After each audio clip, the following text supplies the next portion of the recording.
Awungitshela ukuthi wenzani la. Ucabanga ukuthi ubani? Mnumzane, cela ungisize ungakhulumi naye kanjalo.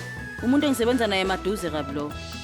Uyangithola umlingani wakhe qobo. Lo wake wabamncane usenomlingani. Kuhlaba umxwele. Yabo, ungakhulumi ngesikhathi esidlule. Ubuqopha isikhangiso nomunye izolo kodwa namuhla wena usebenza no AJ. Ulela bengayiluthi izolo kodwa namuhla uyinkosikazi ihamba phambili. Inkosikazi ihamba phambili idinga umlingani futhi ngingumlingani wakhe. Oh, umnumzane AJ uzobe sefika la njalo. Uqonda ukuthini uzofika?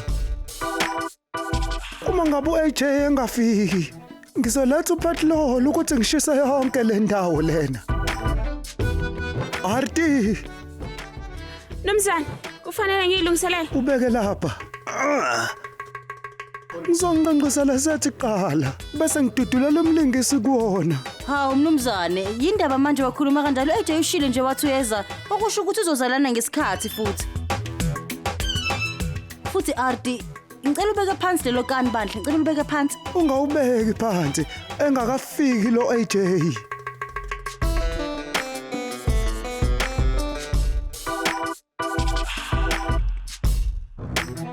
But ngenze njani kodwa manje?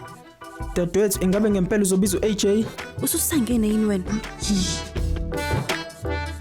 Ukumfonela kufana nokusayina isigwebo sentambo. Khona ke dadewethu empeleni ungenza ucingo.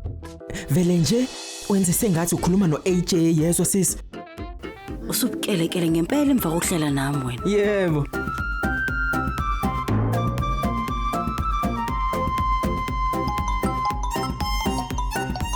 Lila. Sabona AJ ukuphi manje? Wonke umuntu la ulinde wena.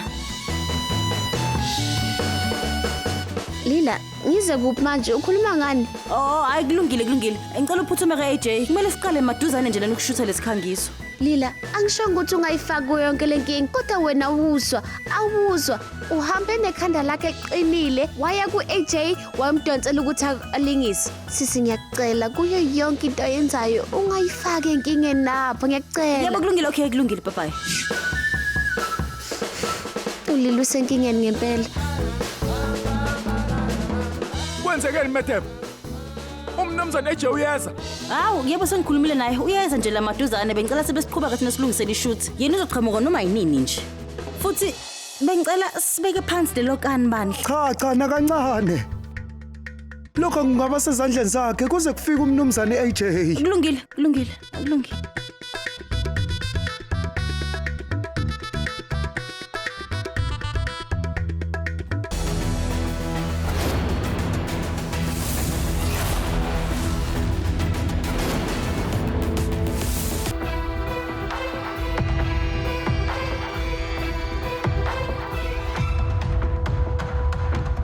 Malume uzile kulesikhangiso.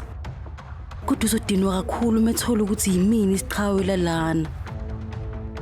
Kodwa ngenze njani manje? Ngicabanga ukuthi ngivele ngenze into eyodwa, ngivele ngibaleke. Hayi ngiyaka kodwa mengihamba lana labakhiqizi bazokwenza impilo yami ebukhuni kakhulu. Hawu kodwa bakuthi kusiyami. Ngivaleleke enhlangothi zonke. Cha. Ehlisa umoya Lila, ehlisa umoya. Kuzolunga. Ngeke kwenzeke lutho lubi lana. Ya, ehlisa umoya, ugxile kulomsebenzi. Ya. Woza. Ya, kulungile. I-RR Pickle ibhekisela ku-AJ. U-AJ yena Lila. Akuyena u-AJ, uthando lukamama. Ya, kulungile. I-AJ Pickle isho ukuthi awulila kodwa wenzani bheka. I-RR Pickle ukunambitheka kothando lukamama. Hayi AJ Pickle. Okay, kulungile. Ehlisa umoya. Ya. I-RR Pickle isho pickle ene-flavor yothando lukamama. Ya.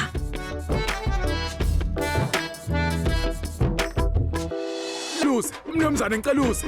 Siyakwamukela mnumzane. Madam, umnumzane ufikile.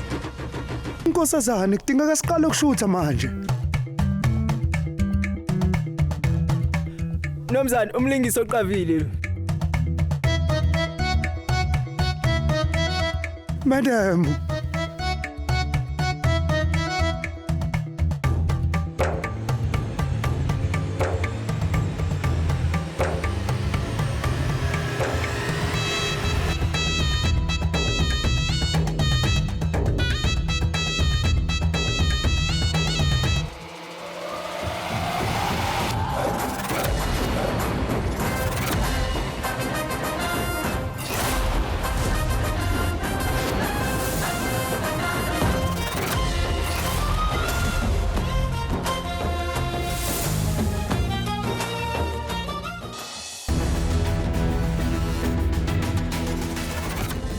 Ungaphuthelwa ukuzibophezela ngo7 ntambama njalo ngomsombuluko kuya kuLesihlanu on yours truly zizonke sisonke DStv channel 169.